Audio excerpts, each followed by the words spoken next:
Hello, welcome, and sorry. Happy Friday, everybody. Welcome back to another Maple Bitcoin Friday live stream. I'm Jor. I'm joined by my two good buddies here, Rajat Forrest, and we got the green theme today. And we got a good show in store. This one's titled Invest in Things That They Can't Steal From You. So we got a couple different topics on the agenda today. This is what we're going to start the show with. But how you guys doing today? What are you guys drinking? What's the weather like there? Rajat, you had a bit of snowstorm on the week, eh? Yeah, it was like 30, 40 centimeters or something like that. It was yesterday. It wasn't too bad, but I wasn't outside for most of the day. I guess for you, Jor, that's like normal, right? Yeah, well, I wouldn't say that, but yeah, we get a lot of snow here. Mm. What's that in freedom units? Centimeters? I don't know centimeter. Oh, Freedom it's units. about in 1.25 feet, so 15 inches. That's crazy. Yeah. That's wild. That is a lot. Yeah. Okay, well, welcome to everybody across the land, across the world. Maybe start off the show with that today. We see I see a couple people in the chat today. Usually there's some hello, welcomes, and stories in there, but not today. But let us know where you're watching from. What part of the world are you watching from? Global or Bitcoin is a global asset, and I know we know that there's a lot of people from around the world here. So let's get right into her, boys. I was thinking about this the other day. Which is, we're kind of living in some chaotic times right now. I'm not sure it's ever been more chaotic overall, not as long as I've been alive anyways. And it really seems like it's accelerating. It seems like it's going to get worse here and faster too. And so there's kind of different people out there. Some people are just kind of putting their head in the sand, and some people are hoping things get better. Some people are taking responsibility into their own hands though. And that's, I think, the people that we're talking to. And so this is just going to be kind of an interesting thought experiment here to walk through in Bitcoin in terms of where you should be allocating your time and your energy and investing in the next couple of years to really just help you get through this chaos. Because that's at the end of the day, that's what we want. We want people to get out on the other side of this, not unscathed, but with as much as possible. And so I figured this be a good way to look at it. What do you got here, Rajat? I thought this would be interesting. I got just related to the topic that we're discussing. I got this message from someone on WhatsApp. I had it on my computer because I was making a video about it already, and I guess it was relevant here. So the person said a lot of people are saying taking over Greenland is a test to see if he can take over Canada. They're talking about Trump. Both have strong links and control from Europe. I don't know. It's scary. I think I'm going to sell off my American stocks. I don't think that's an overreaction, right? So keep in mind that this person is a Bitcoiner. If they weren't a Bitcoiner, it'd be a little different, because if they sell off their American stocks, it probably means they're just going to hold cash. So based on the spreadsheet that you showed us, I think the thing that you have to think about here is cash, like US dollars or fiat currencies, Canadian dollars, whatever the currency is, versus everything that we're going to show you. So our opinion is, in general, get rid of your fiat, spend your fiat, and buy things of value, because those are the things that you can take around with you. If this person weren't a Bitcoiner, I'd tell them not to do it, because if they don't understand Bitcoin and they own stocks, I think in general stocks will go up. But maybe we can go into the spreadsheet. This is just a little bit of context on what's going on around the world. People are scared. People are worried about the financial system collapsing. They're worried about things not happening the way that they expect them to happen. And there's a lot of fear, because all of this goes into all of the savings that you've accumulated for the last few decades, for example, right? If you've worked for the last 20, 30 years and you're saving, you don't want to see your wealth just disappear overnight. Yeah. Yeah. I mean, this is really pointing at the uncertainty of the times right now, the instability of what's going on. And I think this is largely caused by these global events, right? I mean, the tariffs are sort of a reworking of the global trade agreements, who's benefiting, who's not. This is a sort of a reworking. And then there's regional conflicts, and all of this has kind of pointed at the sort of the concept of what can you own, And is that ownership really solid?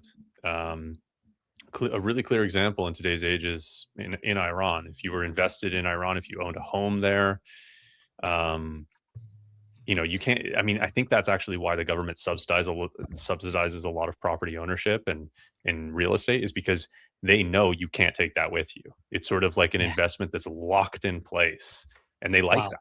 They like that you can't take it with you. That's crazy. I Um, hadn't even thought of that. That's such a good point.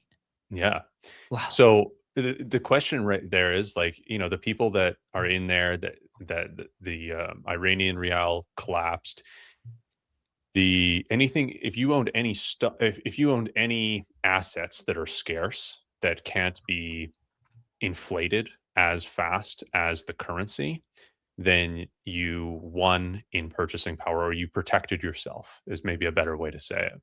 So that's gold, that's silver, and of course that's Bitcoin. That's the easiest thing to own. Actually, Bitcoin is so much easier to own than gold, in the way of own and to use, to be able to actually send it to somebody, to swap it for any other currency, to then buy goods and services anywhere you are. The spreads are incredibly tight, the fees are incredibly low, and that's just not the case with the next best thing, which I would say would be gold, because you can bring that with you as well and protect it in some fashion. But that only works in a small scale as well. Yeah. Anyway, that's my Yeah. thought right now. Is just that things are uncertain, and you need to hold assets that are scarce and desirable. And assets that you can truly own. And so that's one of the things we've been talking about on Maple Bitcoin quite a bit over the last year, is just the difference between Bitcoin and everything else. And hopefully this spreadsheet will kind of demonstrate that. It's titled Assets That You Can Truly Own. So when you're thinking about when you go to work, when you go to run your business, whatever it is, whatever value you get, you want to invest that in something. You want to store it somewhere. And I think it's really important to understand the difference between these, because I would say that these top four here are what most people would think about when they're storing their value. And that's like the stock market, maybe a GIC in the bank, real estate, land, precious metals, physical cash, collectibles, equipment, and then, of course, Bitcoin in there. I want to tell you guys a story real quick about yesterday. I swapped some of my silver for cash, and I had a whole bag of it. A lot of it ended up being just nickel because they're, I think, past 1970 or whatever it was. But I basically traded 2 quarters and a dime Canadian, 2 quarters and a dime, so 60 cents. And I got $91 for it. Wow. Whoa. So that just goes to show you how messed our dollar is here. How much silver would that be? I don't know. It was That's got to 2 be quarters worth. I mean, what's an ounce of silver right now? It's got to be just under an ounce, I would say, of silver. I've heard Yeah. the cash rate is higher though. Oh, is it? And And then then the that's paper? also Canadian dollars, so it'd be Yeah. maybe probably under an ounce. Did you say under an ounce or over I an said ounce? under an ounce. I said Under. under. Oh yeah, you're right. You're right. Yeah. So under an It'd be ounce. under an ounce, yeah. Maybe I've heard the 3/4 cash of rate an is ounce. higher. People are paying like $100 an ounce or something like that in the US. And like the shops, because they don't have any silver and people really want to buy it. So like the rates that you see in the market, apparently they're manipulated, but everybody says everything is manipulated. So how much can you even believe that? Yeah. The guy said yesterday that he receives like probably 10 calls a day now from AI, What? who's looking, the AI calls and has an actual conversation with him, basically just seeing what he has in inventory. Because I don't know who's doing it or who's behind the AI stuff, but they're clearly trying to see how much physical silver is actually out there. And so they're just Wow. calling all the gold and silver dealers around the country and probably in the US too. But That's so crazy. yeah. What the? I wouldn't even have expected that. See, you can also think of that as something else. I mean, I don't know. This is just me going into the negative, the pessimistic view. This could be like somebody calling to see who has the most silver so they can rob them or something. True. It also points at how unverifiable or how Exactly. unable it is you are to account for how much actual silver Yeah. there is, or any other asset. Whereas you run a node, you can verify every transaction on Bitcoin easily. Yeah. Yeah, so this is a list of assets you can truly own. So this I kind of rank them here based on the fact of what you can actually own. So stocks, money in the bank, I put that basically number 7 here on the list because you basically need somebody else's permission if you ever wanted to. Just kind of thinking through this. Think about this as like you're worried about where you are. It's chaos, lots of uncertainty, which is kind of where we are right now. And you had to hop on an airplane and take what you could with you. That's kind of what this list is all about here. And so you just really want to be as light and as flexible and as and agile as possible, I guess, heading into this next era, you might call it. So yeah, stocks and money in the bank. I mean, most people watching the show, they know that. Although stocks, I still feel like a lot of people who watch the show have a lot of stocks. And Oh so yeah. if you had to leave your country and hop on an airplane, you couldn't take your stocks with you. I mean, it You might depends be on how able long you're to. going to be there and stuff. Obviously, you'd have to log into your stockbroker, but eventually somebody would probably pull those from underneath you. Yeah, I mean, even if you don't go somewhere, your stocks are third party of a third party. You hold it in a brokerage, and that brokerage, if you were trying to take ownership of it, is very difficult to do, of your stocks that you have in there, and then you need to swap those stocks into currency. So there's just so many friction points where they could freeze you at any moment and freeze those assets, which has happened, right? So it's just as at risk as your money in your bank, I would say. And the on top of that, you have, let's say for example, there's a war. How do we access our how do we access our stocks? Probably through the internet. What if the Mhm. internet goes down in your country?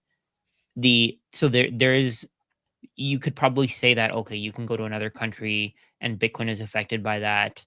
You have to consider though that the internet isn't going to go down everywhere. Maybe you can only access those stocks within your own country. Maybe you can only access the money that you get, but you also have to find buyers. So let's say the internet in America goes down. Who's going to be there to buy those stocks from you? Nobody. There's going to be no demand. So exactly what you said there. And then I like something that you separated, and maybe this is something that people don't see. You said money in the bank, and then you have number 5 as physical cash. Mhm. They're so different, and I think people don't. I think they don't appreciate that enough. Agreed. Yeah, I see Camille said I have ETFs all around the world. Sorry, I have lots of ETFs and I have access to them all around the world.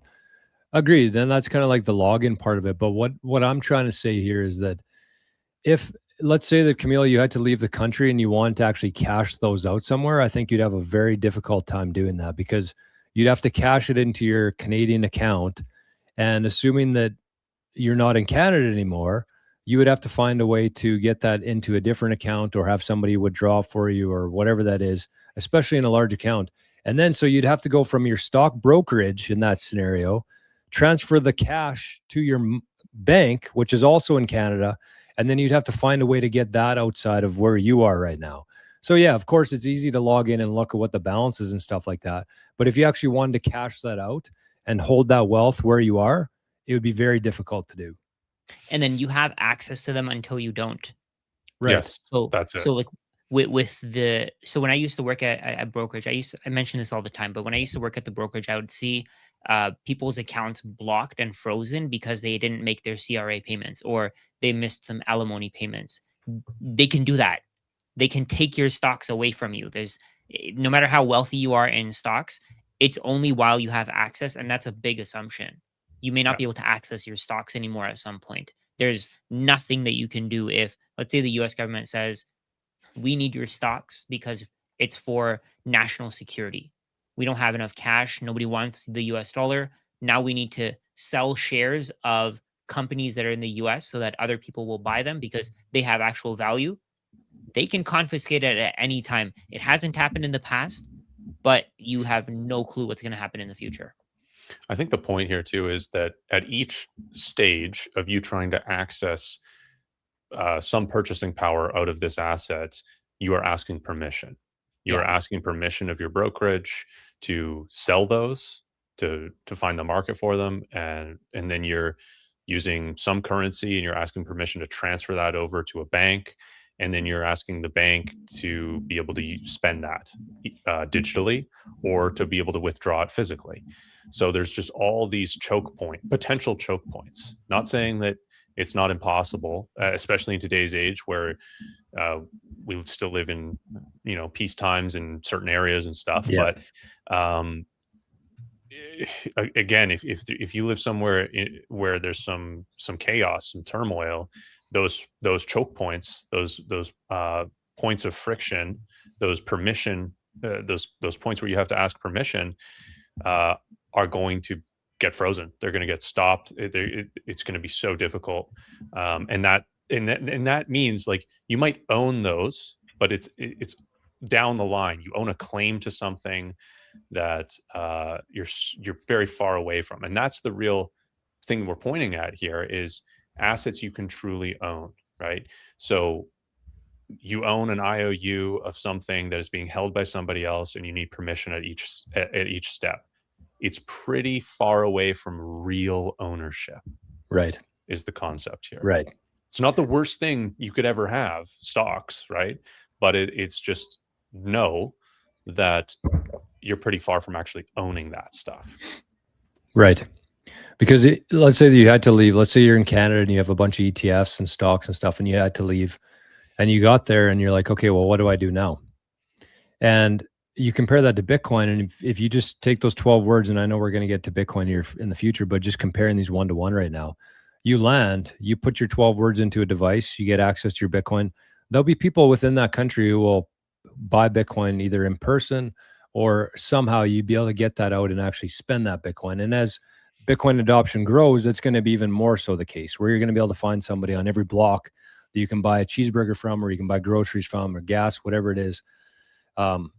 So it's again, like Forrest and Rajat both said, there's just a lot more permission required there versus you having full ownership of it, that nobody can really take from you.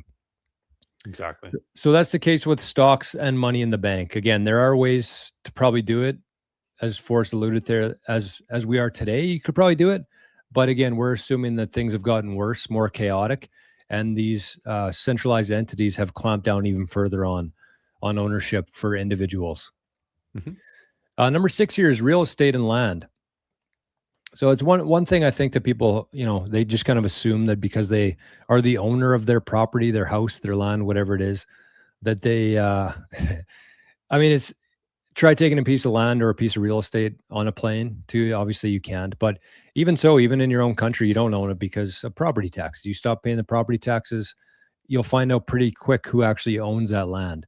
So I wouldn't even say that in a good world where you are in your own country, you really own that asset. What do you guys think about that?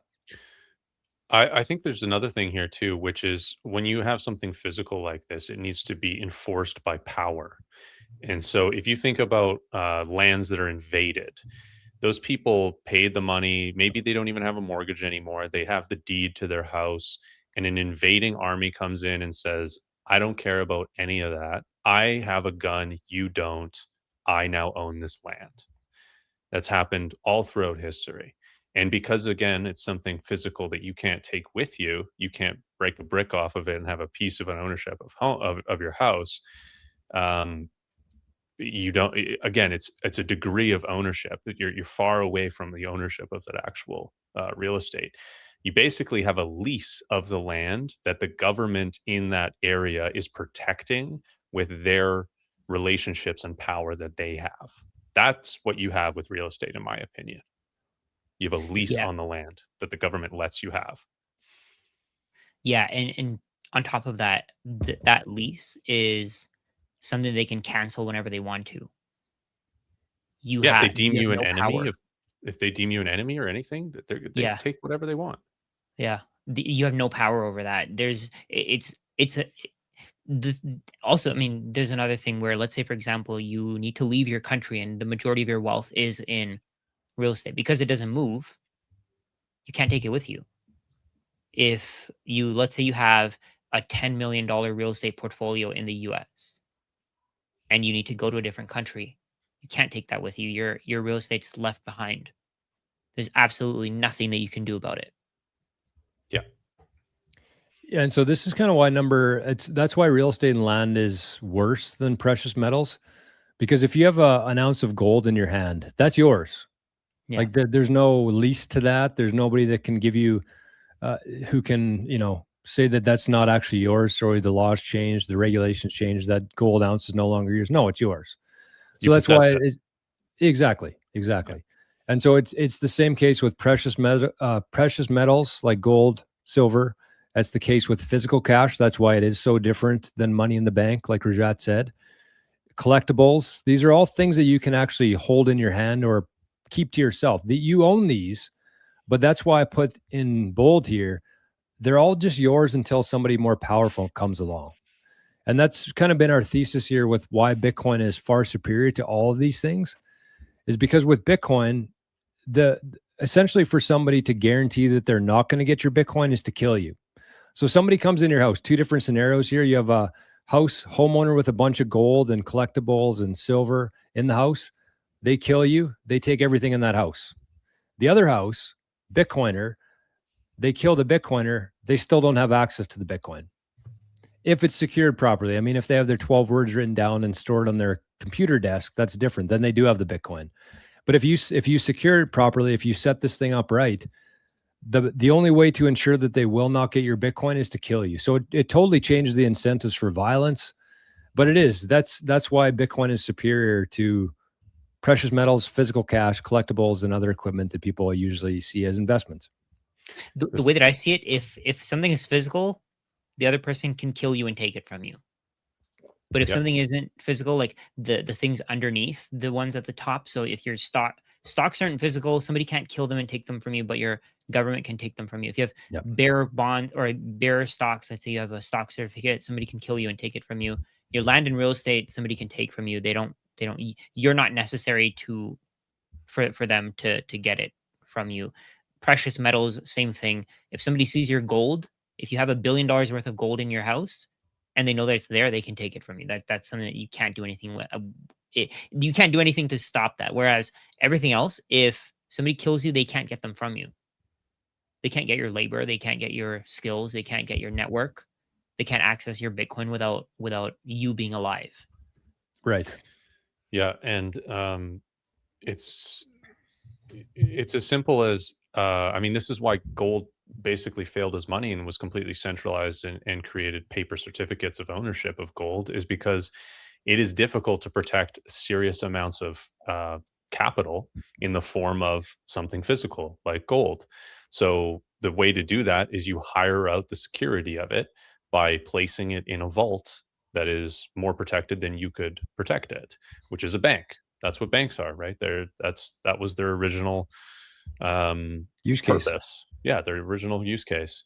And that creates centralization, and that creates funny business of what the banks can do by creating paper certificates of gold that they don't have. And that led to the creation of fiat as we know it. So yeah, I mean, it's a real problem. And you know, Jory, you mentioned this, if you have Bitcoin secured properly, they can't take it. And if you have your seed phrase and you have a seed phrase only wallet and you have that stamped in steel, you know, you've kind of done the basics of what you think is best practices. Guess what? That seed phrase you have generates your private key. That is ownership of your Bitcoin, and you created something physical out of that. You Yep. created a seed phrase that can be stolen just as much as a precious metals. If you create the one step of security above that, which is a passphrase, you keep that stored separately as backups, you memorize it, you've now completely protected it. And that's the most basic step up to make Bitcoin unseizable. The most basic, simplest thing you can do. You can go way beyond that. Multi-jurisdictional, multi-sig with multi-parties that have distress pins and all sorts of things where you can protect it way more than it literally becomes completely unseizable Time at that locks. point. Time unlocks, exactly, written in the code, mini script, where no one can take it, not even you, until a certain time comes up. And then in that meantime, you protect your physical sense again in some way. It's incredibly powerful in the form of being able to own it compared to the next best thing. You know, you have it listed there in order. Precious metals is number 5. Bitcoin is one step up from that in the way of being able to own it. Yeah, and that's why I put this line here too, because this is, to me, Bitcoin, like network is obviously an asset. Your skills are an asset. These things are all assets, but this is something that people would actually take money and invest in, I guess, that people understand as an investment. And it's really the only asset that you can invest in that you can truly own. So Forrest, I'm really glad you talked about that, because that's a really good point in terms of what makes this unique. And this isn't all Bitcoin, and maybe we should kind of clarify that too. Mhm. Bitcoin secured properly, maybe. Self-custody Bitcoin. I would say Yeah, ETFs are the same as number 7. But even absolutely. self-custody Bitcoiners, yeah, wouldn't be fully secure. Right. Potentially insecure, yeah, based on your custody solution that you set up for yourself. Sorry, what'd you say after that, Rajat? I said if you have Bitcoin in an exchange or if you have a Yeah, Bitcoin ETF, it's probably the same as number 7 because yeah, you need to ask for permission. I would good even point. say that's like the same thing as a CBDC, just because you know that if they want to turn it off, they can. And then so this would be Bitcoin on steel, right? Bitcoin on steel plate, that'd be the same thing there As as like gold. as a precious metal? Yeah. Yeah. Yeah, I would say so. Okay. So yeah, that makes a lot of sense to me. Mhm. Okay. So then kind of, I guess, with that in mind, the three things that we kept here, and the reason why I put these three kind of above Bitcoin itself is because Bitcoin is as much as sure as the three of us are, and probably most people watching the show, that Bitcoin is going to be the next reserve asset, the next unit of account. We are right about Bitcoin. It could still, something could go wrong with it. Right. So that's why I kind of put these in this order, where your network and skills, I almost had like tie for second almost, because if you think about it, you could lose your network. Let's say you had all of your contact lists from around the world on a notebook with their phone numbers and email addresses, and you lost that, gone. Hmm. Just like skills, if you have skills as a long distance runner and somebody breaks your kneecap and you can't run again, that's you can't take that with you. Right. So there's different layers of this. But yeah, I think that this is kind of what people should, these four is what people should really be focused on in terms of when they have time, energy to invest into things. These are the four kind of things that they should be looking at. Yeah, that's an interesting concept. I mean, your networks, your skills, and your time. I think what makes you own them is that those are all a part of you. So everything else here that we've mentioned is separate than you, and that's why Bitcoin is below this in order of ownership. Is because your network, your skills, and time are those are all aspects of who you are and what you've done in the world. Your relationships is your network. What you've developed is your skills, and of course, your time is your existence. So, Yeah. yeah, I mean, these are all a part of you, and they can be disrupted. I would say, like somebody breaking your knees, or you not having a responsibility of your contacts and stuff. Those are disruptions, but it doesn't mean that those are gone, right? Like your network is your relationships you've built. You might not be able to contact that person again, but if you're ever able to regain ownership of the contact of that person, you still have that network with that individual. True. So it's disrupted, but not fully taken, I would say. I was gonna say the last 3 there are your human capital. So Yeah. there's Yes. a concept in the CFA when I was studying that there's this concept called human capital. Basically, it's what you are and how you can convert that into so number 3, 2, and 1 are what you have, and then you can convert them over time into number 4, 5, 6, and 7. So if Yeah. you let's say you have this network, you can use your skills and your time to produce so much value for that network, and then you get value in return. Let's say you get cash, and then you can convert that cash into number 4, 5, 6, and 7. And then it's up Hmm. to you to do that. If you're not willing to do that, then it's not going to happen. But then if let's say somebody wants to take that from you, what they basically have to do is they have to make you their slave. Like if they want to force you to give it to them, they have to make you their slave, or they can pay you for it and they can give you, let's say Bitcoin, for example, or they can give you US dollars. And I think that's one of the biggest issues here. today we're required to give other people our skills and our time, and they're finite, but then they get to give us something that's not finite. They can just have it basically printed out of thin air. Like the companies that we work for, they can go to a bank and have that bank create more money out of thin air and give it to them. And then they can pay us for our network, our skills, our time, everything that we have. And again, this is something that you can tell what's going on here. These things are so valuable, and they can't take them from us by killing us. So they had to create this fake money to manipulate us into giving it to them. Yep.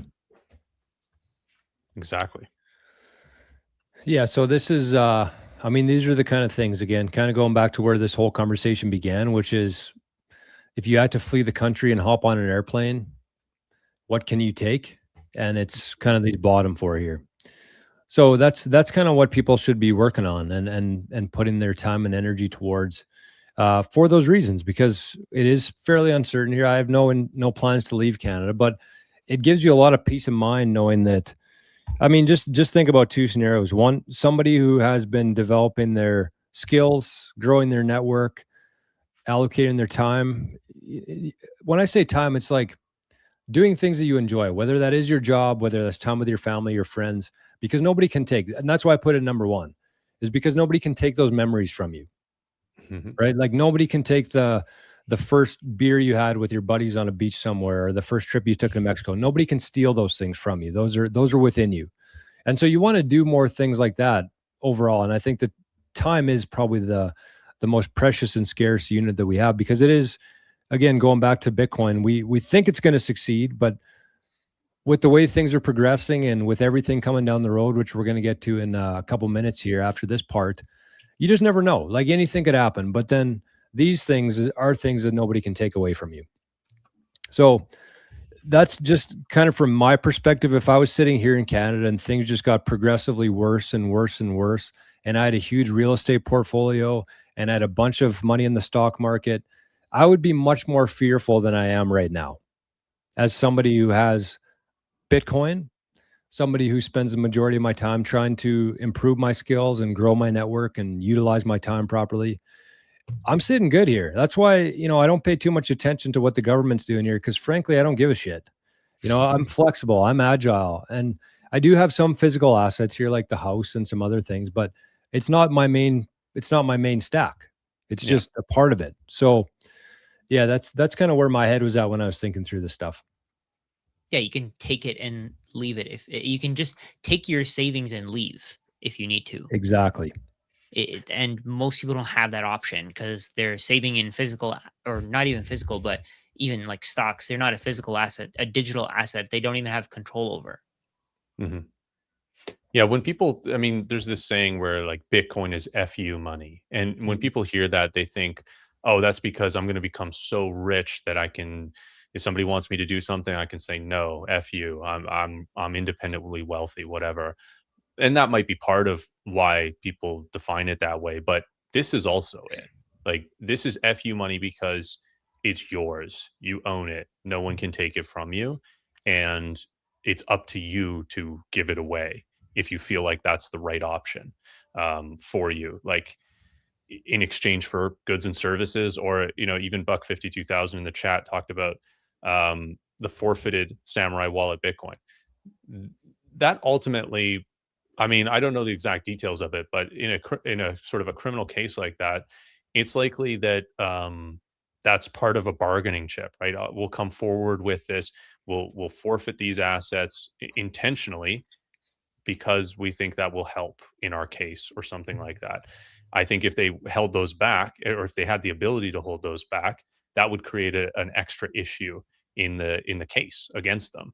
But ultimately, it is an option. Yeah. If it was stored properly. So Bitcoin gives you options, and that's what that FU is. Like, saying FU is an option, right? Great point. And that's actually why I put Bitcoin above these other ones, because yeah, as you just alluded to there, Forrest, there will be circumstances, whether it's through government or whatever that may be, or somebody breaks in your house and has you in a headlock until you give up your private keys, something like that. But they Sure. can't do that with these three things. So that's why Bitcoin's above that, because nobody can steal this stuff from you. Yeah, exactly. So yeah, in an uncertain world, I think that this is just kind of a good guide, good roadmap to allocate your very finite time and your energy every day to be focused on this kind of stuff. And the one thing I would say, and I made a video about this the other day, I said, you don't have to go out and sell everything else you have and put it all into Bitcoin, but just going forward now, every dollar that you make, just invest it into this stuff. Whatever you have, and whether it's a house, piece of land, some gold, some silver, good. We're not asking you to swap everything to Bitcoin, but going forward, knowing what you know now, the dollars that you make, allocate that accordingly to investing in yourself, investing in your network, and of course, investing in the Bitcoin network. Yeah. Yeah. So there you go, boys. Part 1 done. A couple different shout outs here. We got a good crew over in the Noster chat today. We got Moravian zapped 1,000 units of freedom for the boys and said, hello, ladies and gents. Duncan zapped 1,000 units of freedom and said, evening, gents, in the pub, but listening. Look at that. Nice. Ask them to put it on the TV. Yeah, I was going to say, get them to put on the big screen there, Duncan. And then Conrad zapped 963 units of freedom and said, yay, Friday, yay. So thank you. That's to the Nostra crew. And we have a QR code on screen too. If you've been enjoying the chats and enjoying the channel and things we talk about, that QR code beside Rajat's head, you can send some sats to, if you feel like it. Yeah, you guys want to take a little bit of a, oh, sorry, Forrest. I was just going to iterate that's over the Lightning Network. So if you know how to use Bitcoin over the Lightning Network, you can send some sats and attach a note as well, which we'll read out if we see that. Yes, sir. Okay, there's a couple of super chats here, actually. First thing, actually, Camille's a sticker, $2 sticker Nice. from Camille. Thank you. And we get a question here from Mert. Says, hi, guys. I want to ask about non-KYC Bitcoin. Should we buy our Bitcoin over P2P platforms, or buying from exchanges and moving into hardware wallets are okay? Well, buying on exchange and moving into a hardware wallet isn't going to make it non-KYC, because it's going to be still attached to your name, that UTXO that you bought from the exchange. They can follow it forward. So that there are ways where you can kind of break that chain. I don't think that we should be talking about it on a public stream like this. But yeah, if you have the ability to buy like from a peer-to-peer platform like RoboSats or Bisq, or what was the other one, Forrest? HODL. That works great. If you can join a community, I don't know of any myself, but if you can join a community, you can find some people in there. There's always people looking to buy and sell Bitcoin in there, which is a great way to do it. You can use Bitcoin Well ATMs if you're in Canada, or just meetups, in-person meetups.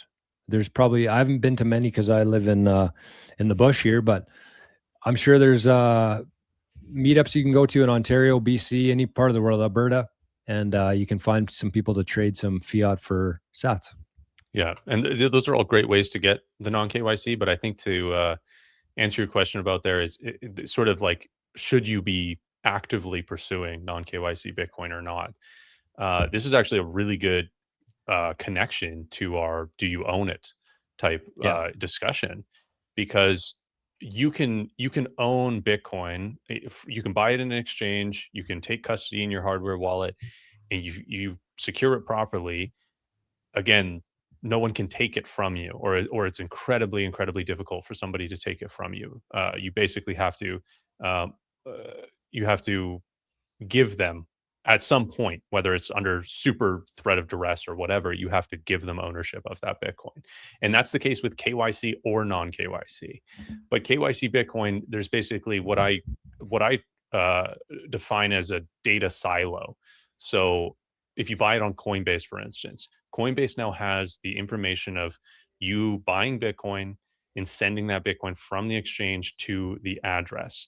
And if you send it from that address to another address, they begin to start having to make assumptions of what you're doing with that Bitcoin. But the first address you receive it at, they know that that's your self-custody Bitcoin wallet.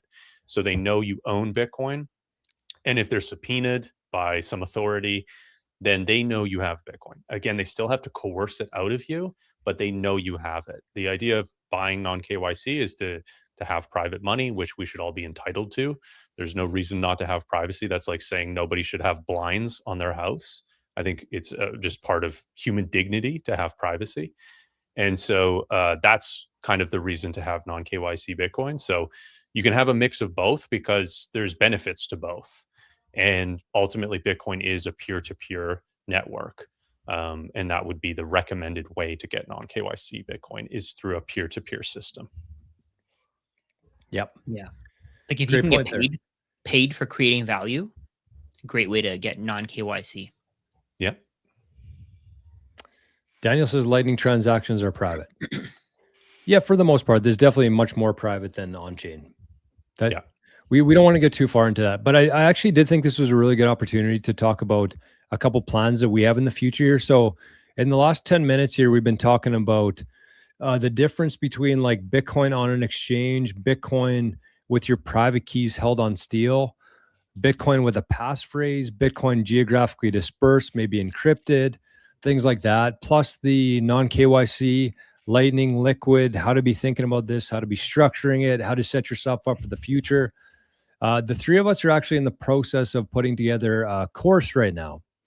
And the course is basically designed to fill the gaps, fill the cracks of what's available online for free on YouTube, basically targeted towards people who have Bitcoin in self-custody right now.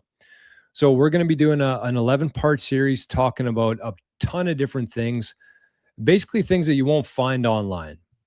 Like you can go onto YouTube, you can figure out how to set up your hardware device, how to send and receive, but we're going to cover the 1,000 things that nobody tells you about that are the most important part of that.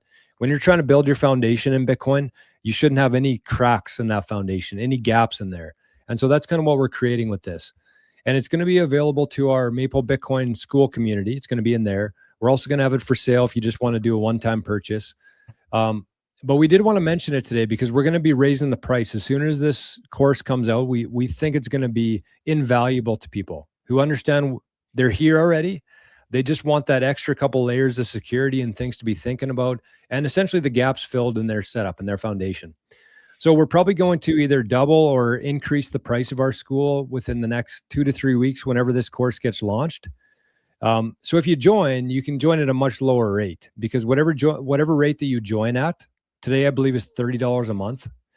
That's what you lock in forever at. So even if we raise the monthly rate to be $100 a month, you're still going to be paying $30 a month. So if that is something that's of interest to you, which I think is going to be pretty much 90% of the crowd here, it'd be a good idea, I think, to hop in there, get early access, kind of like a pre-funding, or what would you call it? Like a pre-buy. What's that called? Pre-buy. Yeah. Front run the value. Yeah. Good call. Like a Kickstarter campaign. But you get more out of it. So you can join. We're going to be bumping the price as soon as that course gets rolled out and put into school. The price is going to increase significantly because it's very valuable. We're going to be selling the course for hundreds of dollars. So you can, the alternative is just hop in the school chat. You can chat with us every live in the happy hour, hang out with us after the streams, all the courses we have in there, plus this new one coming. So I figured it'd be a good time to throw that in there. Yeah, and Jory, you mentioned that it's basically for people that already have self-custody. I would say there's a large gray area there for who it's for, and I would include also people that are at the stage where they're ready to take self-custody, but good point. haven't bought the hardware wallet yet, or have the hardware wallet but haven't taken the plunge to take self-custody. This course is going to fill in all the gaps so you feel like you know everything you need to know about Bitcoin. And the custody and basically just everything around Bitcoin. Like it's really to fill in the gaps on that most people have. Like most people here have the basic information about Bitcoin, and this is everything extra beyond that. Yeah, just a couple things here. Like you mentioned, Forrest, the first episode is going to be kind of talking about which hardware device you should get, what you should look for when you're getting a hardware device. So yeah, great point. And then from there, once you have that, you can kind of pause the course and then continue. And we're going to be looking at seed phrases, passphrases, where you should store the private key. Should it be on steel, paper, somewhere else, dispersed? What's the difference between a private key and a seed phrase? What's the importance of an XPub and the master fingerprint, UTXOs, why it's important to for both privacy and transaction fees in the future. Talking about dice rolls, is it worth it? 12 or 24 words. Storing critical secrets with inside of your device, which most people aren't aware that they can do. Which information you need to back up. Pins, access, again, passphrases, Sparrow wallet, password versus passphrase, all these different things. These are all going to be covered. How to verify the ownership, how to maintain your privacy. So it's essentially what kind of how we're selling it is like the instruction manual that never came with your cold card. Yeah, That's kind of what it is. Non-KYC stuff, diversifying how many different wallets you should have, what percentage, how to think about your UTXOs, a template on that. So just a ton of stuff here, a ton of stuff that we're going to be talking about, and that's all going to be in the Maple community. Yeah. So there you go. Rajat, let's kind of shift gears here a little bit. Do you want to bring up that article you saw, and we'll maybe chat about that? And in the meantime, here I got find it. Oh, sorry, I should have gave you a bit of a heads up. Oh, good. Yeah. Let me find it. We can keep talking about something else though. Okay. So we got Cannon over in the Zap stream on Noster. He's up 1,000 units of freedom, and he said, "What's up, Maple boys?" And Moravian with another 157. He said, dropped off for a walk with the dog. We'll catch up on replay on YouTube later. Have a good weekend, guys. Thank you, Moravian. Appreciate it, man. That guy's always zapping us. It's awesome. He's a big supporter of the boys. Yeah.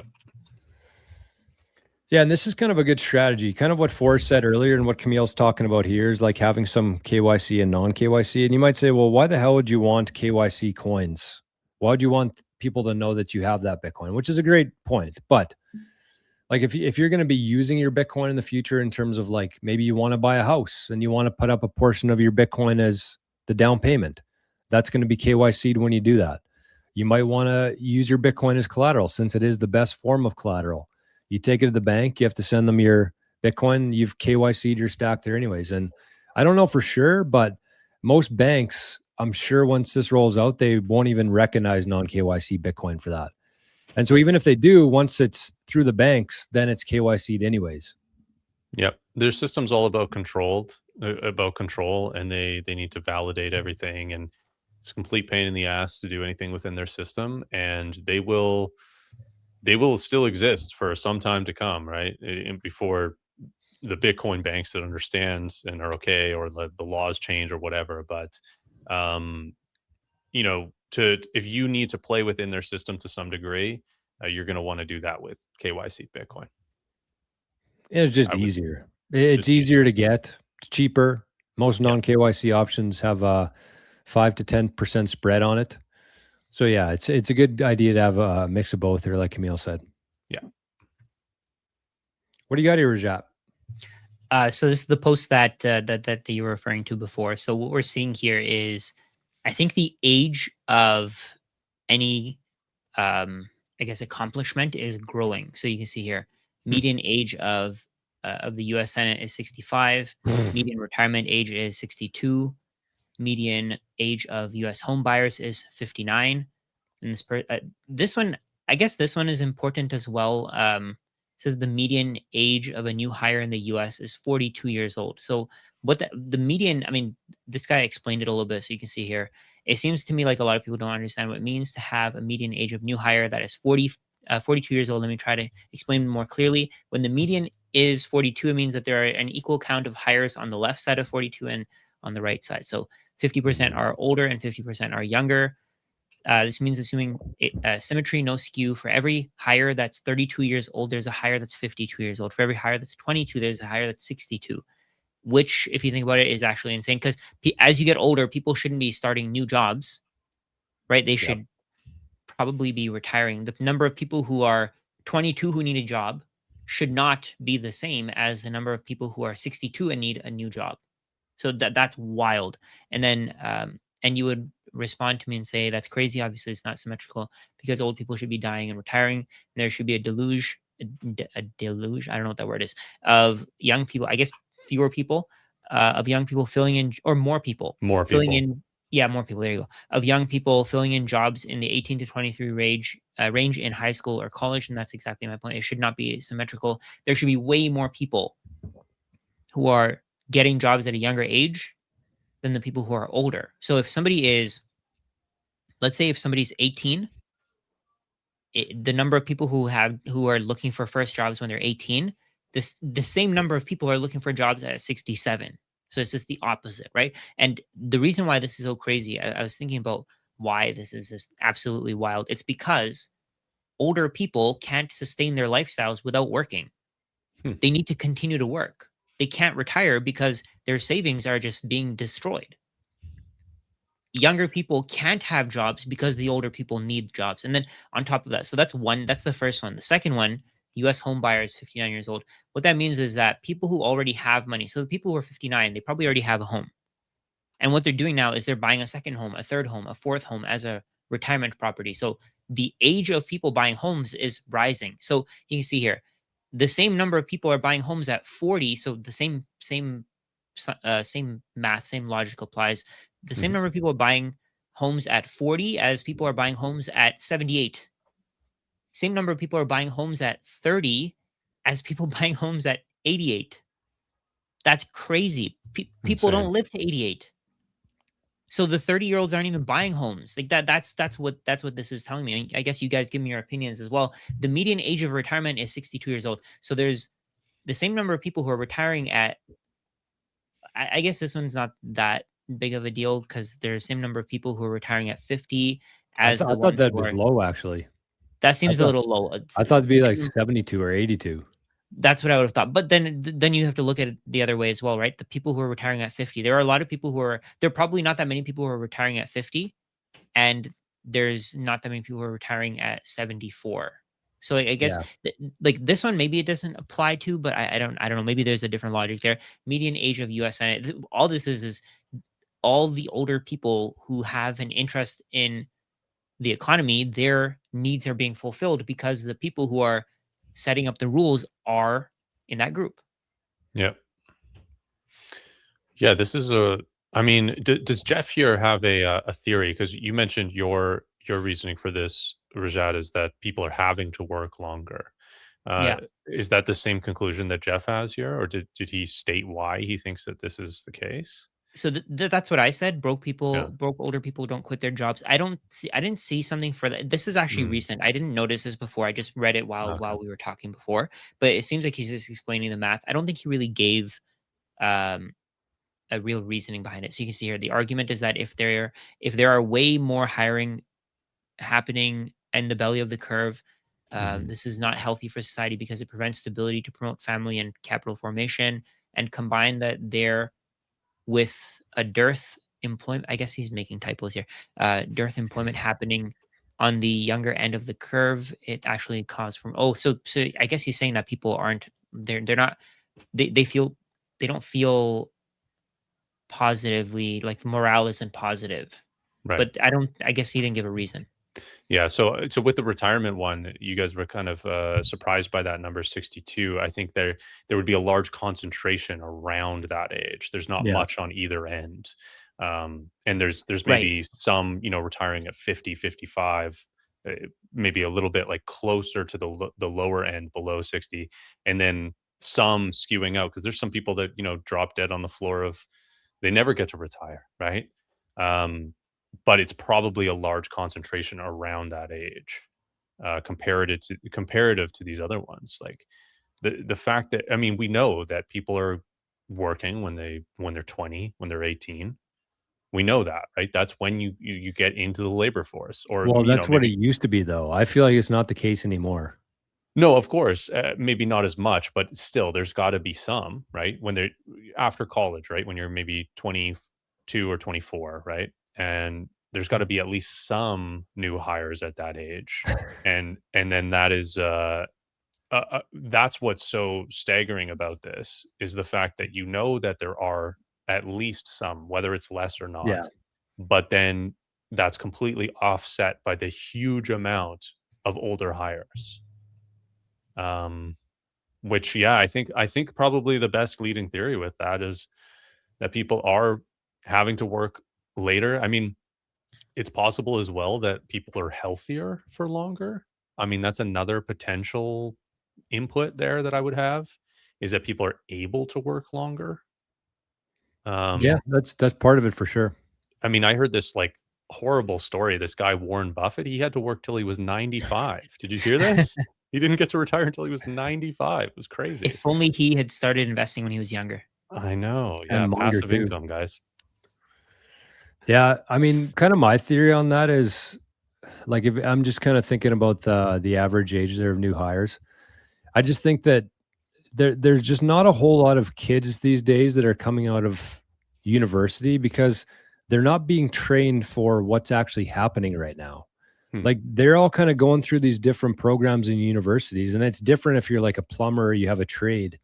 But if you're taking gender studies or if you're taking philosophy or whatever it is, like there's no jobs. And that's what I've been hearing all across the internet is like these kids are racking up the debt and there's literally no jobs available for them because the world's changed so much in the last 5 years. So when they went into school, the world was a different place than when they got out of it.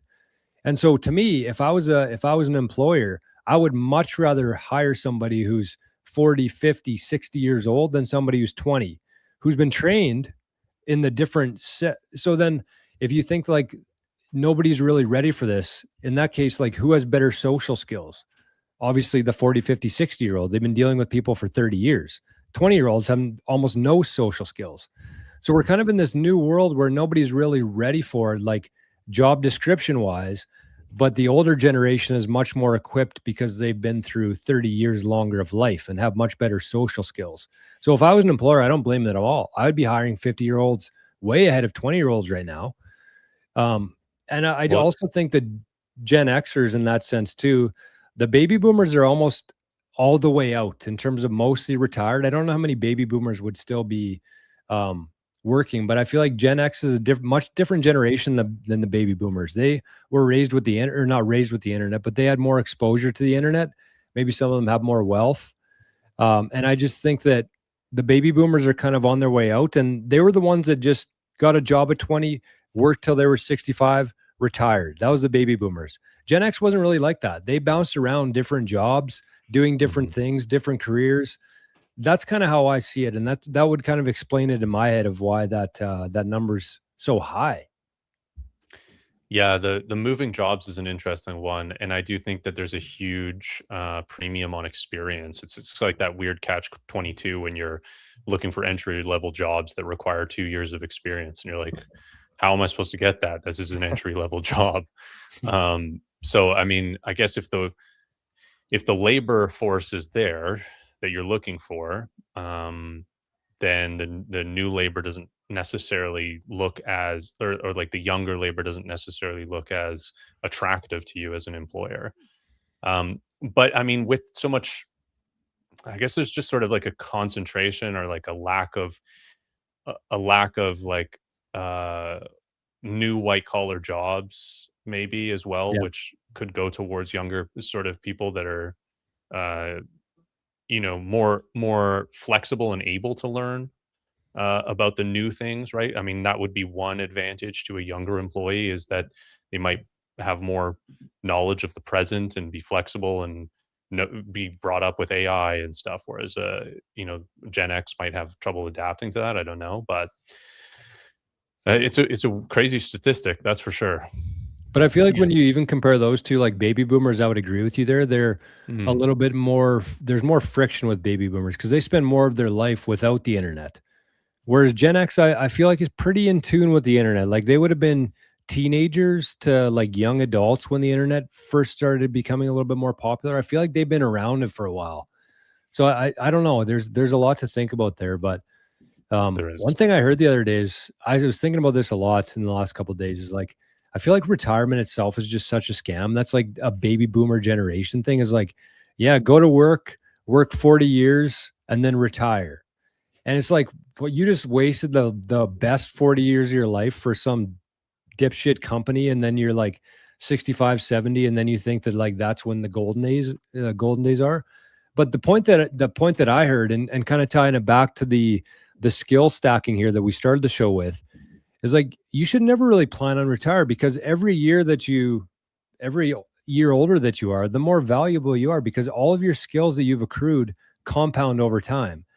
And so if you think about your age, kind of the more the older you are, the more more valuable you are.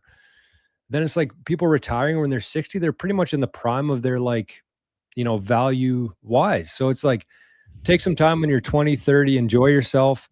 I don't really plan on retiring ever. Like, I don't ever want to have to work, but why would you retire almost at the peak of your career? Like when you're in your prime and in terms of how much value that you have to add to the world. What do you guys think about that?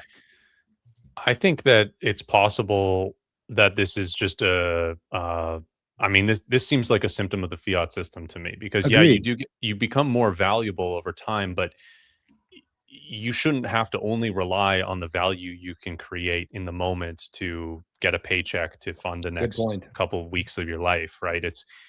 You should be acquiring assets, and I think that this is the large the disparity that we have in the economy right now is asset holders versus non-asset holders. Yeah. And some people are having to work way longer, and some people probably not, because they've realized we live in a K-shaped economy. And if you hold assets, they can work for you in the fact that they will raise in purchasing power, or there's some sort of productive asset that spits off some cash for you as it grows too. But even a non-productive asset that grows in value is still a total return, right? An increase of purchasing power. So I think this is maybe also just a symptom of maybe Gen X, not holding assets, not acquiring assets, and so they need to work longer because of that, because the only value they have is the fact that they are experienced and that they do know what they're doing, and they never translated in that value that they provided throughout their time working into something that can work for them. Yeah. Camille in the comments said, no, you will want to retire in your 60s, travel, sleep in, no commute. You'll be busier when you're retired along doing fun things than when you were working. But then, I mean, if you start a business, you don't have to do it in your 60s. You could do it when you're 40, right? If you do the right things, I think that's one of the Right. things that Good people point. that's one of the things that people kind of forget. You have control over that. You don't have to do it in your 60s. You can take mini vacations along the way. That's one thing. There's an account that I found on X that talks about that specifically. Like, instead of waiting until you're 60 to start going on vacation, do it when you're 40. Yeah. Because that's one thing. And then the second thing you could do is, there's no such thing as getting rich easy. There is such thing as getting rich quick. So you can get wealthy very, very quickly by just creating so much value for so many people that you can retire and they're willing to pay you for it. If you can create so much value that people are willing to pay you for it, and that's what we're trying to do with the course. If you can create so much value for people that they're willing to pay you for it, you could make $1 million in a year. You can make $10 million, $100 million in a year. I think that's the thing that most people are. I think that's the thing that most people are held back from. That's the mindset change that you need. There's no limit to how much money you can make. Bingo. You can make, like, your job is giving you a limit because that's what they want to do. And even if you create so much value for them that they make a profit from you, they're not going to pay you more. They're going to maybe give you a 2, 3, 5% raise. Whereas if you run a business, you can give yourself a 5% raise per month. You can give yourself a 15% raise per month. You can give yourself a 30% raise every single month if you want to, by just creating more value. And that kind of factors into what you were saying there, Jor. The older you get, the more value you can create, the more money you can charge. So let's say you start a business in your 30s and you keep doing it, you get better and you get better, you build this experience. In your 40s, so in your 30s, maybe people will be willing to pay you $50 an hour, $75 an hour. In your 40s, because you have the experience, because you've given people that result, because you have proof that you've given people a result, maybe you can start charging $300 an hour. In your 50s, because now you have 20 years of experience, you can start charging $500 an hour. And people will pay you for that because the value that they get out of that $500 payment is so much more to them than that $500. And that, I think that's what compounds. That's what that's what gives you that opinion, that ability, that opportunity to retire before your 60s. And you can do everything that Camille said there. You can travel, sleep in, no commute. You'll be busier when you're retired, doing fun things, absolutely. But you can also do that while working. Like, you can find a way. Now that we have the internet, you can work from anywhere. You can create value from anywhere in the world, and you can serve customers from anywhere in the world. I think the other thing here too is retirement as a concept is really dangerous. It's Yeah. it's a belief that there's a tomorrow, and not just a tomorrow, but a 20 years from now. You have no idea what's going to happen in your future. And Yeah. I know the documentary work I did, a lot of people were older, and a lot of times the their story was they became ill, and you're just more likely to get sick, like have some sort of medical illness as you age. It's just more and more likely as the days go by. And then you're stuck around a doctor and a medical system that limits your ability to do things, or you might not even feel well enough to do the things you wanted to do. So tomorrow's never guaranteed. And I think that the idea of retirement, the idea that guaranteed, some sort of guaranteed income is at the end of this, or some guaranteed lifestyle, is a very, very risky thing that people don't appreciate how risky that is. Because that is just absolutely not guaranteed at all. It's a great point. And kind of going back to this, which is what we started this whole show with, is like part of what you're saying there, Forrest, is yeah, this stuff can be owned by you, but when you die, I actually talked about this on the stream this morning. When you die, those sats are now owned by somebody else. So you're basically just kind of renting them so long as you're breathing, but you don't actually own them. They're just yours until you pass away, and then they move on to somebody else, right? And so that's why it's so important to value time as your number one asset, because that's something that you can't get back. And I've seen so many examples of people where they work till they're 65 years old, they're getting excited to retire and start enjoying themselves, and the next week they have a heart attack. So you just kind of have to find a balance here between stacking like a psychopath, understanding the opportunity here in Bitcoin, and actually utilizing this time, because time is your number one currency. It's the only currency, really. If you consider the fact that, yes, you can own it in title and nobody can take it from you, but you never really own it. Because again, as soon as you die, those sats go to somebody else. So you're just kind of renting it and borrowing it in the meantime while you're here. But it's your time. It's your time with your friends, your family, the memories that you create. That's what life is. That's the real units here that we should be measuring things in. So we're not telling you to be a lazy POS and just kind of do whatever you want to do all day. No, find something that you enjoy doing that's actually value to the world, providing value to the world. Lean in on that. Hold that value in Bitcoin, but do things that you want to do. Don't kill yourself to the bone trying to make more sats and get to this number. That's just a total illusion, really, because nobody knows. Whenever you're sending predictions into 20, 30 years from now, who knows if it's going to be 21% CAGR or 35% or 50 or 500%? None of us know. Mm-hmm. So it's just like the one thing that you do have for sure is your time and friends with family, time with friends, time with your spouse, your dogs, your pets, your kids, whatever it is. And that's the real currency here, I think.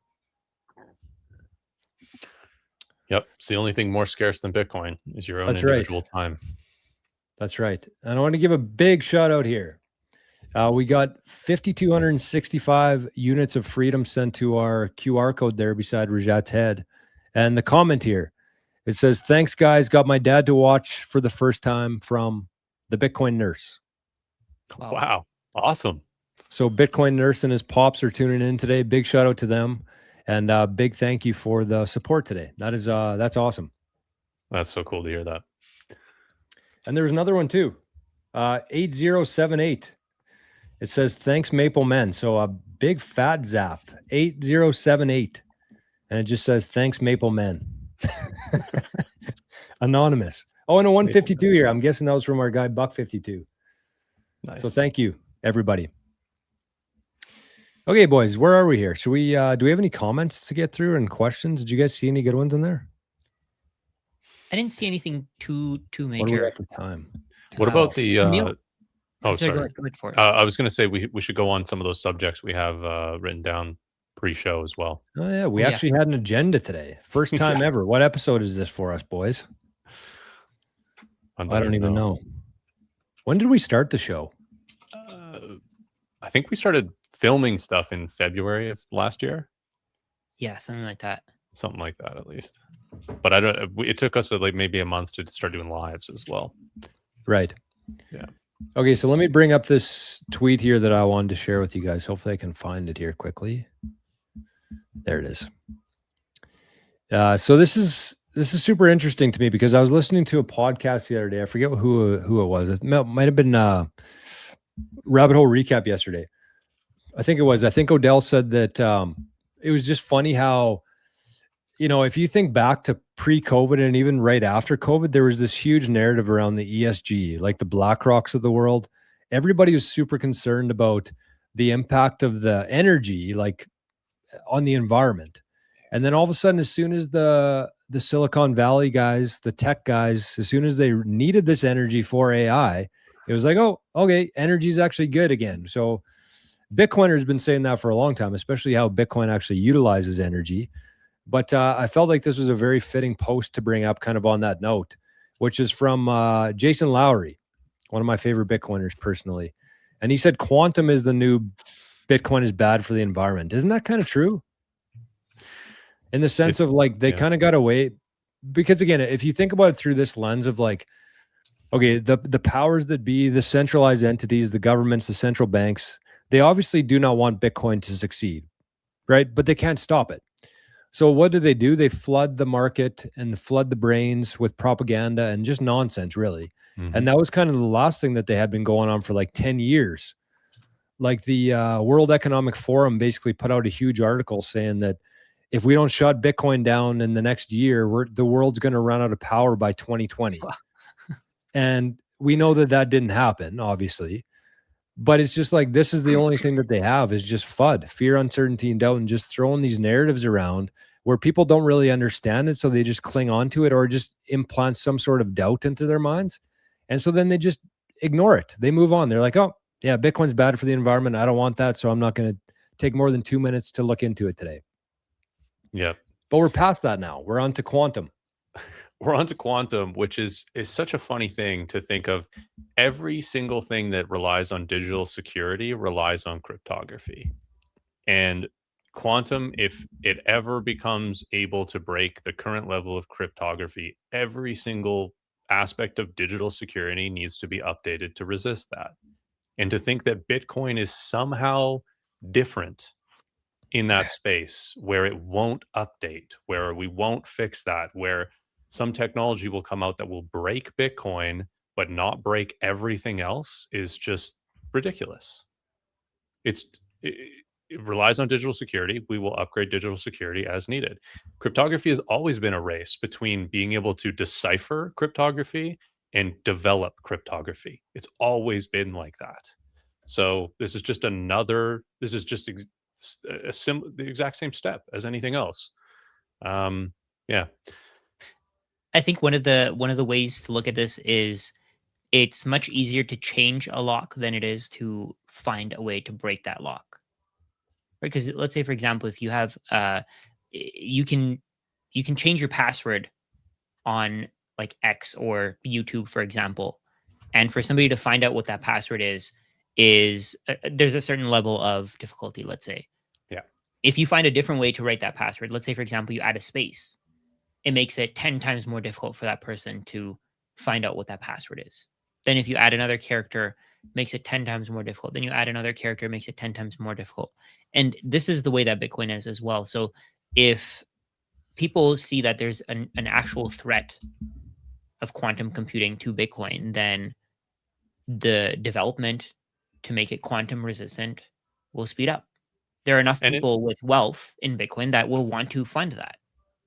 And it already exists, and it's literally just it's at the state right now where there are certain tech companies out there that are using quantum resistant cryptography, but Bitcoin is the system of Bitcoin needs to rely on stability. So we're not going to rapidly upgrade to something that is still just being tested. It is being used in actual applications. There's a privacy email that uses a quantum resistant cryptography. I believe Signal actually switched as well recently. These things exist and they work. Now, does that mean we should adopt it immediately? No, because that's part of what gives Bitcoin stability, is that we don't rapidly change just because of some fear thing, right? If we, that's basically what Ethereum did with the Bitcoin is bad for the environment. They did the merge. Yep. They switched from proof of work to proof of stake, and they've been on a downtrend ever since, priced in Bitcoin. And that's because their crypto is now not backed by anything. There's no cost of production with it. So, and all the other flaws of ETH as well. But that isn't what Bitcoin did, right? Bitcoin did not switch because of this fear of something. We just said, you know what, we'll just wait. We'll see. Maybe it is bad for the environment. Maybe it's not. In game theory, it's not. I think we have a general understanding that this is actually a buyer of electricity, and that means more electricity will be produced. And when electricity is produced, the quality of life goes up for the people around in the region where more energy is produced, and it's a net positive. And we've never seen a consistent net buyer of last resort of electricity until Bitcoin was developed. Now we have that. We have a network that will buy electricity no matter what, given a certain price. And that's hugely impactful for the electrical grid to be built out.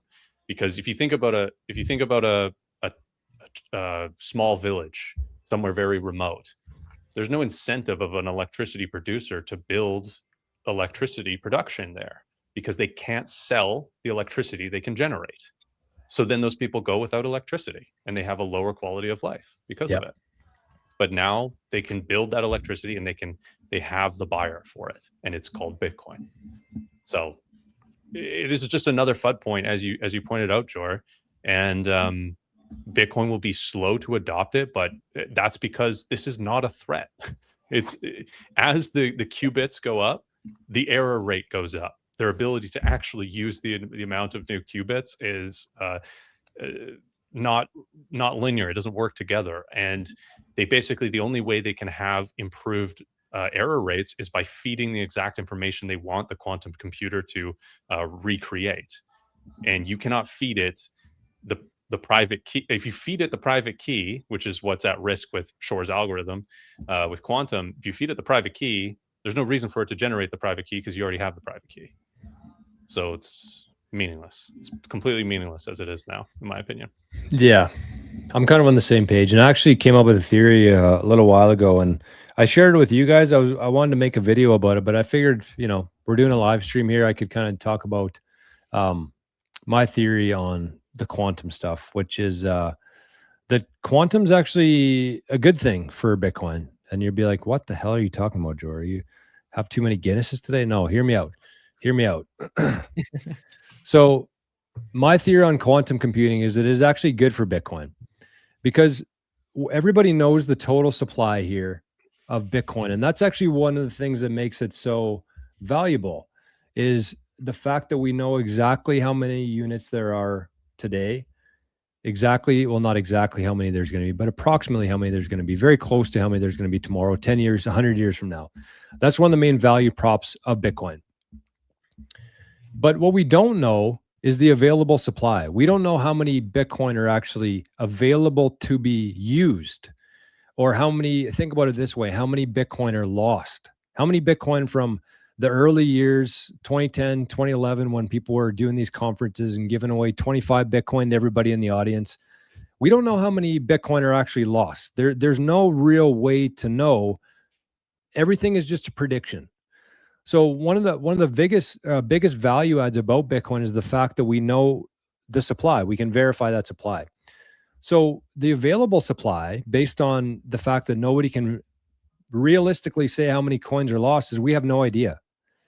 So when you think about quantum and who's impacted here, which addresses are affected? The oldest ones, right? Forrest, do you know the actual technical term for which wallets are at risk? Yeah, it's pay to public key. There's P2, I think around 2 PK. million or 2 million plus Bitcoin in pay to public key addresses still. So when you think about it that way, that's the oldest ones. That's the ones that they've been talking about are potentially at risk, which includes Satoshi's wallet, right? So my theory here with quantum is that as technology improves, because quantum's not going to be the last thing that we're worried about in Bitcoin in terms of cracking the SHA-256. It's definitely not going to be the last.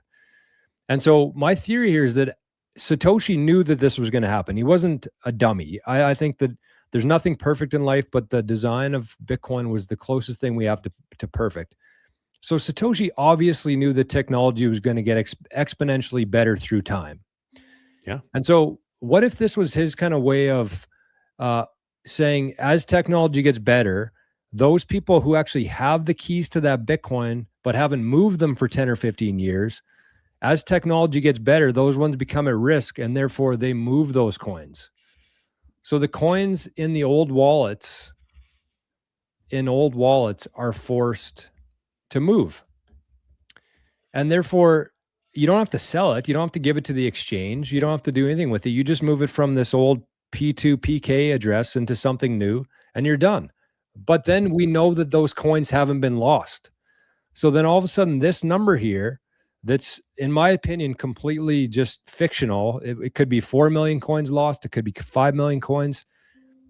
We have no idea. But as this technology gets better, as these old coins are forced to move, we're going to have a much clearer picture of how many Bitcoin are actually available, aren't lost. It's going to be a much more precise number, which adds to Bitcoin's value proposition. The fact that we have a better idea of how many coins are actually available there. What do you guys think about that? Yeah, it makes a better unit of account. We can actually value how much there is. One other little technical thing here too is if you spend Bitcoin out of an address, as you're spending it, your public key becomes exposed as well for that specific address. So that is at threat to quantum as you're mining it, which is highly unlikely that quantum could figure out the private key to that public key pairing and then spend it before you, considering you're spending it in a block already.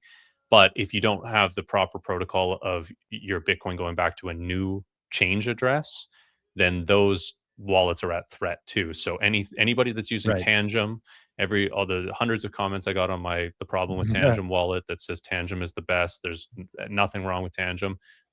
If you're using Tangem for your Bitcoin, technically that's at threat of quantum seizure as well.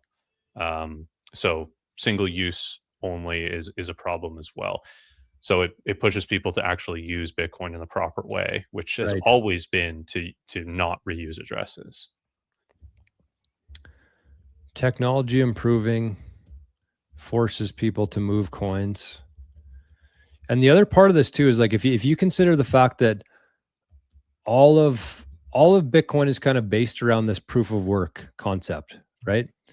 And so if somebody's allocating their time and energy and capital to investing in technology to break the Bitcoin code, those early wallets, the ones that are most vulnerable to some sort of attack like this, they might get cherry picked there.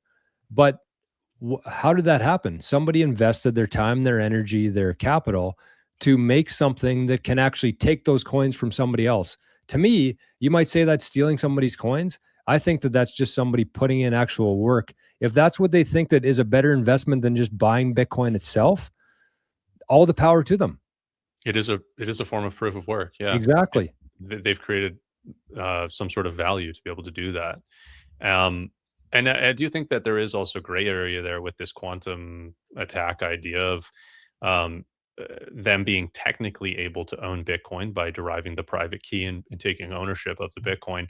But I think legally and socially, it'll be much less black and white.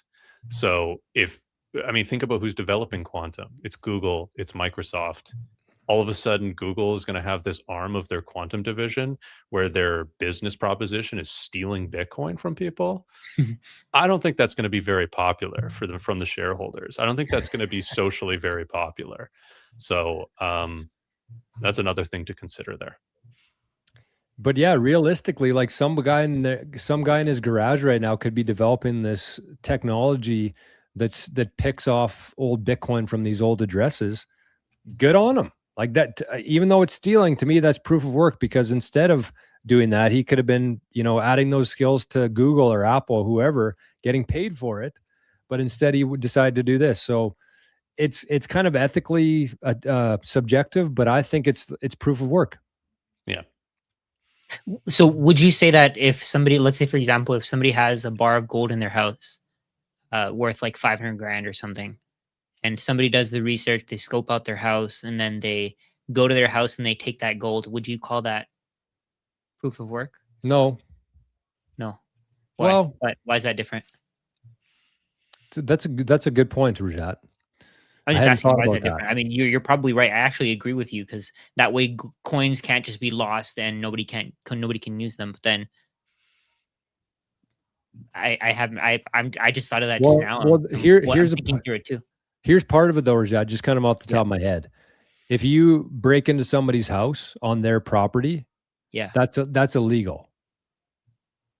If you find 12 words on the ground, pump them into a wallet, that's not illegal. right. So it's kind of different. I think like it'd be different just from the sense of you're actually going onto somebody's private property, breaking into their house, which is illegal to do. So, you know, I'm not going to sit here and say And you're that's less following the proof rules. of It's not work like you're than- not following the rules. Like you're following the rules of Bitcoin. Yeah, Bitcoin doesn't care who owns it. Yeah, Bitcoin doesn't care. Yeah. Yeah, and I think it is just. I think there's an ethics and societal question that I think it is, and you said that it's subjective. It's subjective.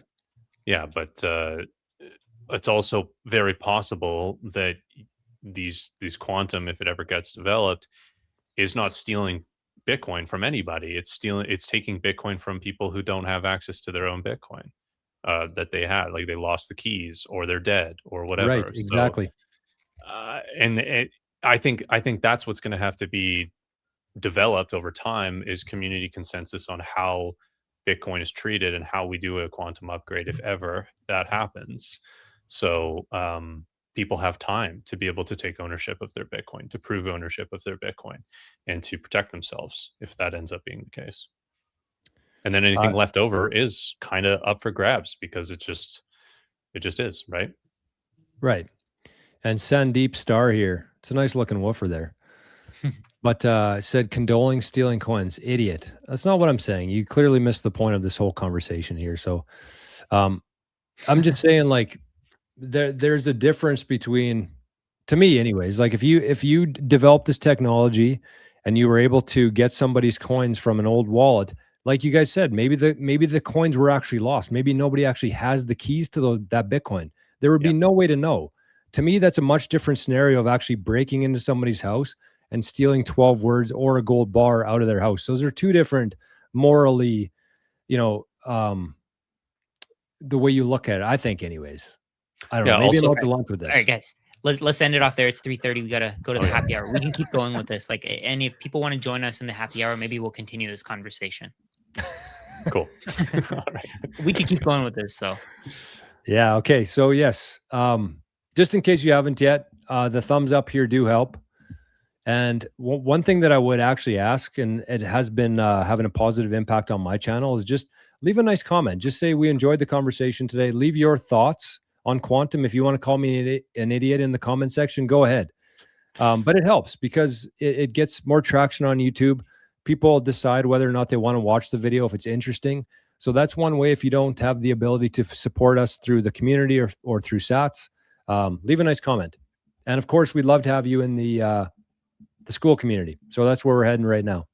Yeah, we're going to do another hour live there, and anyone in the Skool community can join, put their camera on, put their mic on, ask us questions. Much more intimate, much more personal. We can actually answer those questions there. So that's another reason to join right now. And all the people in Skool are going to get first access to our brand new 11 episode course on making your security setup bulletproof. Yeah. Awesome. Okay. See you guys over there. Okay. Thanks everybody. We'll see you next Friday, same time, same place. Bye-bye. let's do it.